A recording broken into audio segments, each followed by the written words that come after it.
So, as you know, so taking a step beyond just Tesla and autopilot, current deep learning approaches still seem in some ways to be far from general intelligence systems. Do you think the current approaches will take us to general intelligence, or do totally new ideas need to be invented? I think we're missing a few key ideas for general intelligence, artificial general intelligence. But it's going to be upon us very quickly. And then we'll need to figure out, what shall we do, if we even have that choice. But it's amazing how people can't differentiate between, say, the narrow AI that allows a car to figure out what a lane line is and navigate streets, versus general intelligence. Like, these are just very different things. Like, your toaster and your computer are both machines, but one's much more sophisticated than another. You're confident with Tesla you can create the world's best toaster? The world's best toaster, yes. The world's best self-driving. Yes. To me, right now, this seems game, set, match. I don't want to be complacent or overconfident, but that is just literally how it appears right now. I could be wrong, but it appears to be the case that Tesla is vastly ahead of everyone. Do you think we will ever create an AI system that we can love and loves us back in a deep, meaningful way, like in the movie Her?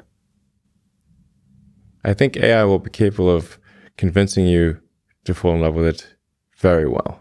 And that's different than us humans? We start getting into a metaphysical question of, like, do emotions and thoughts exist in a different realm than the physical? And maybe they do, maybe they don't. I don't know. But from a physics standpoint, I tend to think of things,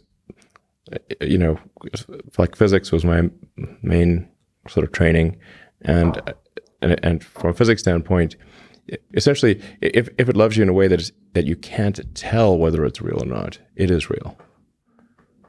That's a physics view of love. Yeah. If you cannot prove that it does not, if there's no test that you can apply that would allow you to tell the difference, then there is no difference. Right. And it's similar to seeing our world as simulation. There may not be a test to tell the difference between what the real world and the simulation, and therefore, from a physics perspective, it might as well be the same thing. Yes. And there may be ways to test whether it's a simulation. There might be. I'm not saying there aren't. But you could certainly imagine that a simulation could correct that. Once an entity in the simulation found a way to detect the simulation, it could either restart, pause the simulation, start a new simulation, or do one of many other things that then corrects for that error.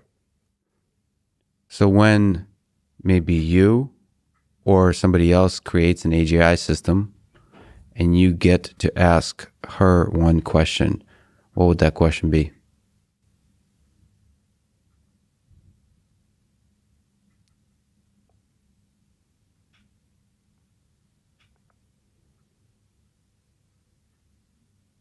What's outside the simulation?